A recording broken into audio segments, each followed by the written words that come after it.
Mr. President, 50 years from now, 100 years from now, what do you want your legacy to be?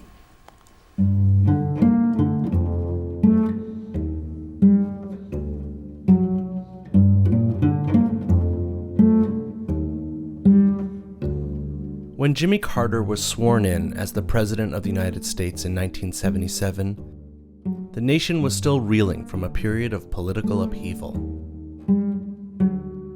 I came along at a time when Americans still remembered painfully the lies told and the debacle of Watergate. I was outside Washington. I was not stigmatized by the mistakes that had been made in those previous years. It's a long way from Plains, Georgia to Washington, D.C. And I brought a fresh face of a peanut farmer, a working man who swore never to tell a lie or make a misleading statement. Jimmy Carter from Georgia. I hope to be your next president. The president and his family surprise and delight everyone by walking the parade route down Pennsylvania Avenue up to the presidential reviewing stand in front of the White House.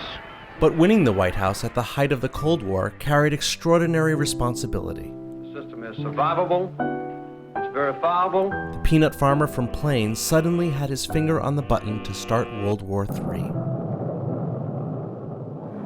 It's a horrifying thought. If the Soviets launched a missile attack from Soviet territory, we had 26 minutes before the missile struck New York or Washington or whatever for me to respond. And so I knew that I would have to respond, which may have resulted in a Holocaust.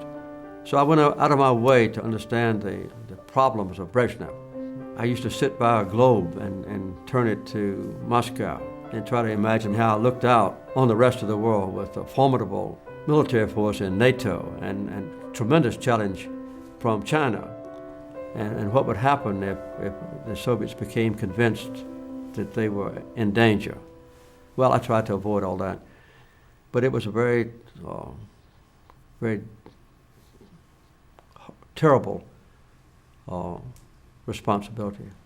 To give our own and our nation's security. Carter took pains to keep the peace and to broker a nuclear arms deal. But when the Soviets invaded Afghanistan in 1979, he rolled out a covert mission to arm Afghan resistance fighters and announced a boycott of the 1980 Olympic Games in Moscow. With Soviet invading forces in Afghanistan, neither the American people nor I will support sending an Olympic team to Moscow. The goal, he says, was to pressure the Soviets to reform.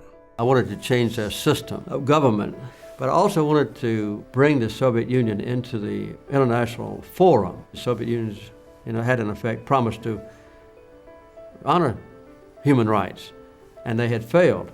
But over a period of time, I think that may or may not have had an impact on Mikhail Gorbachev when he decided on glasnost and perestroika, and that in effect resulted in the dismantlement of the Soviet Union and also resulted in the withdrawal of Soviet invading troops from Afghanistan. Despite his ongoing struggles with the Soviets, Carter forged major accomplishments in foreign policy, opening diplomatic relations with China, pushing through a Panama Canal Treaty, and brokering a historic Middle East peace deal. Sun and tension on the Egyptian-Israeli border. I recognized before I was president the importance of the Mideast crisis between Israel and Egypt, because there had been 4 major wars in the previous 25 years. I was able to bring Sadat and Begin to Camp David, and we had a very successful 13 days there, and we came out with the Camp David Accords, which led 6 months later to a treaty between Israel and Egypt, not a word of which has ever been violated since. Let us have 3 of us together. Very good. But the watershed agreement did not fix the problems dogging Carter's presidency. Runaway inflation, We must face a time of national austerity. the energy crisis, All of us must learn to waste less energy. and a management style that Americans found pessimistic and uninspiring. It is a crisis of confidence. The final blow for Carter's re-election came in November 1979. Good evening. The U.S. Embassy in Tehran has been invaded and occupied by Iranian students. More than 50 Americans were taken hostage in Iran and held for 444 days until the final hours of Carter's presidency. We had adequate warning that there was a threat to our embassy, and we could have done what other embassies did, either strengthen our security there or remove our personnel. Polls predicted a close race, but in the end, Carter won in just 5 states and Washington, D.C. And this country is almost solidly in the Reagan colors tonight. After leaving the White House, Jimmy Carter reinvented himself and redefined the role of a former president, finding his new purpose and esteem as a freelance statesman. Hemos llegado como amigos. Carter says even political rivals asked for his diplomatic help. Ronald Reagan didn't take an active interest in the Mideast. He disavowed many of the things that I had done. And to my surprise, he called me on the phone and asked if I would help draft a speech that he wanted to deliver on the subject. And I responded eagerly. So he sent his national security advisor, or his speechwriter, I can't remember which, down to my home. And in the front room of my house, we drafted the portion of his speech delivered in 1982 on the Middle East. With respect to the Arab-Israeli conflict, we've embraced the Camp David framework as the only way to proceed. When George Bush Sr. came into the White House, they were interested in Latin America. They specifically asked me to get involved in holding an election that replaced the Sandinistas peacefully instead of by war. It ended the war. The Contra problem for Nicaragua will be solved by an honest election.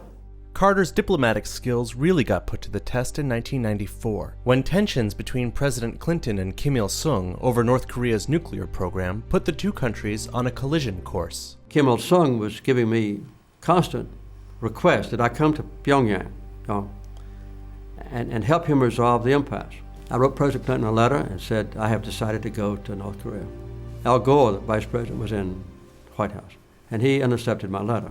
And he said, Mr. President, if you'll change your letter to say, I'm strongly inclined to go to North Korea, instead of I'm going to North Korea, I'll try to get President Clinton to agree, to approve. Carter finally got the green light from the White House, or so he thought. They didn't think I had any chance to succeed. Good morning. I succeeded. Key for Carter was having CNN camera crews broadcasting the historic negotiations. I'm a nuclear engineer by training. I knew the intricacies of their nuclear power plant. I talked to their nuclear specialist and also directed to Kim Il-sung, and he and I agreed that he would not proceed with his nuclear program. My proposal was that there would be an immediate assurance that the IAEA inspectors would stay on site. When I got back to Seoul, though, I was told by the White House that they were dissatisfied. Al Gore was on the speakerphone. I said, I want to come to Washington and explain what I've done. And he told me, Mr. President, you're not wanted in Washington. Our suggestion is you go directly back to Plains. Well, I was angry, put it mildly. I thought I had prevented a war. I thought I had worked out a satisfactory agreement for the future. As soon as Carter touched down in the U.S., the press was filled with stories about how Carter had turned what was meant to be a private visit into a televised summit. There were horrendous stories about me in the New York Times, that I had exceeded my authority and that I had made false claims about the acquiescence of Kim Il-sung, that I was naive and ignorant and so forth. So I sent Kim Il-sung an urgent letter and asked him to confirm to Clinton, not to me, all the agreements he had reached. I think there were 12 of them. And so that was adopted by the Clinton administration as their policy. That policy did help to avert war, but critics say Jimmy Carter and President Clinton were wrong to appease a rogue nation like North Korea, which would later develop a nuclear arsenal in violation of the agreement he helped broker.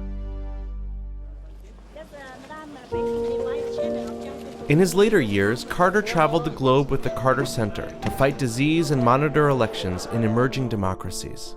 So we believe that all of our questions have been answered. Work that earned the former president a Nobel Peace Prize in 2002, just as he was forging a very public campaign opposing the coming American invasion of Iraq. That global challenges must be met by an emphasis on peace.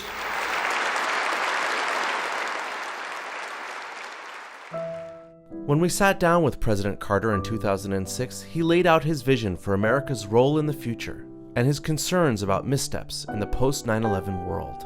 The announcement and practice of preemptive war, the complete abandonment of all the nuclear arms control agreements ever reached, the claim, in effect, that prisoners could be mistreated or tortured or deprived of habeas corpus. These are some of the things that I think has caused a deterioration in our country's basic stature and integrity. I would like to see our country be the champion of human rights, and every American embassy looked upon as a haven for those who suffer from human rights abuse. I'd like to see our country be the most generous on earth. These are not just my goals, and they will not be my accomplishments, but the affirmation of our nation's continuing moral strength and our belief in an undiminished, ever-expanding American dream.